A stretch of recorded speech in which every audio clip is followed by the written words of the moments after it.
जदयू की राष्ट्रीय कार्यकारिणी की बैठक के दूसरे दिन आरसीपी सिंह को जदयू का राष्ट्रीय अध्यक्ष मनोनीत किया गया। बैठक के बाद मीडिया को जदयू के राष्ट्रीय महासचिव केसी त्यागी ने पार्टी की आगामी रणनीति के बारे में जानकारी दी।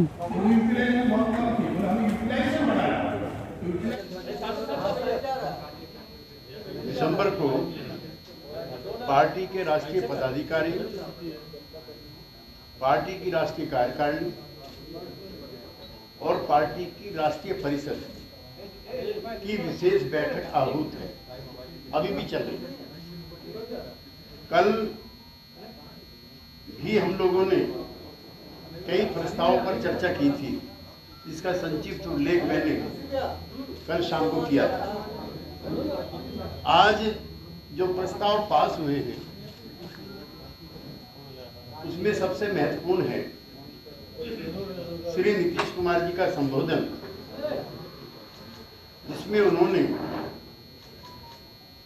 अपने आप को पार्टी के अध्यक्ष पद से मुक्त करने की इच्छा भी जाहिर की और निर्णय भी लिया। और उन्होंने पार्टी में और अधिक समय अन्य राज्यों को भी देंगे, ऐसा विश्वास भी राष्ट्रीय कार्यकारिणी को दिलाया।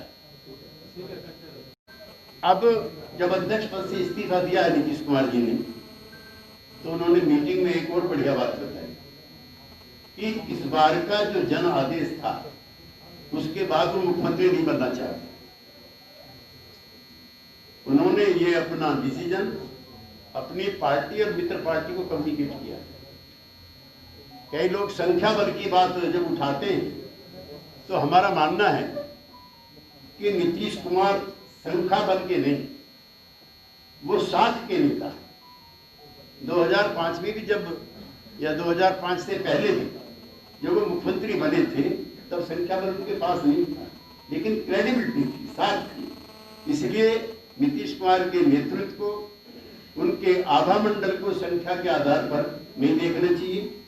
पार्टी की जो राज्य कार्यकारिणी, उसने चुनाव लड़ने वाले सभी विधायकों को, जिला अध्यक्षों को निर्देशित किया है कि उन कारणों का पता लगाएं, उन व्यक्तियों का पता लगाएं, उन समूहों का पता लगाएं जिन्होंने जनता दल यूनाइटेड के उम्मीदवारों को चुनाव में पराजित करने का काम किया है।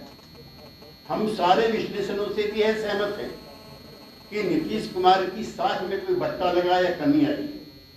जितने मत प्रतिशत पिछले मिले थे, उतने ही मत प्रतिशत नीतीश कुमार जी के नेतृत्व में जनता दल यू को अब भी मिले। और CSDS का एक नए आंकड़े के मुताबिक जो समाज के नए सृजनशील समूह ग्रुप हैं, एस्पिरेंट फोर्सेस इन सोसाइटी में जो सत्ता में हिस्सेदारी चाहती हैं, जिसमें महिला भी शामिल हैं, उन जो समाज के मार्जिनलाइज सेक्शंस जिनको सदियों से हिस्सेदारी नहीं मिली है, उनका बड़ा वोट भी एनडीए के गठबंधन के उम्मीदवारों को जिताने में कामयाब रहा है। भाजपा ने नहीं शामिल किया। 2020 की बात करें, विधानसभा में आप मुख्यमंत्री तो जरूर दे दिया, लेकिन सारे जो की पद हैं, जो मुख्य पद हैं, भाजपा ने रख लिया। अरुणाचल प्रदेश में आपके साथ धोखा नहीं, बदला लेना जो है ये शत्रुतापूर्ण एक्ट है, this is enemy type of act. तो हम विरोध करते हैं,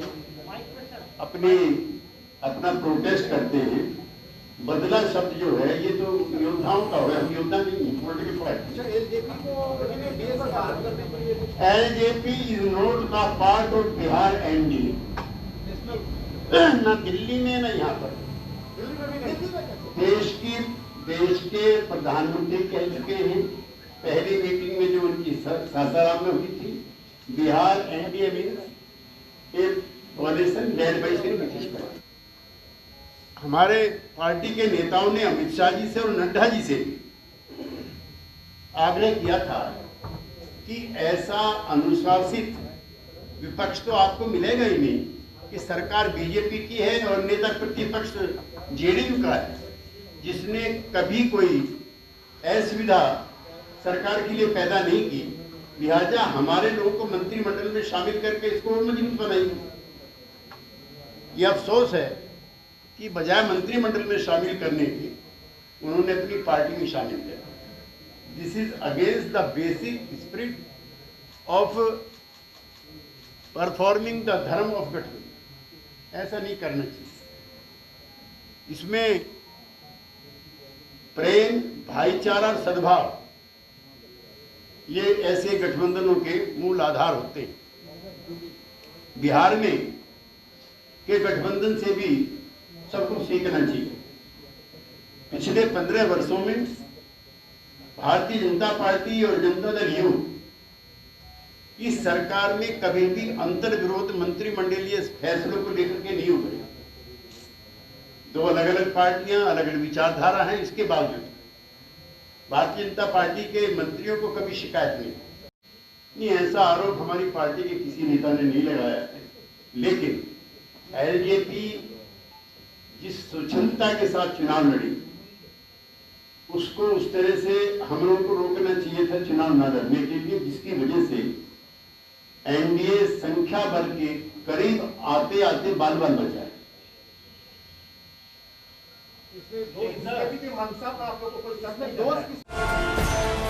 है।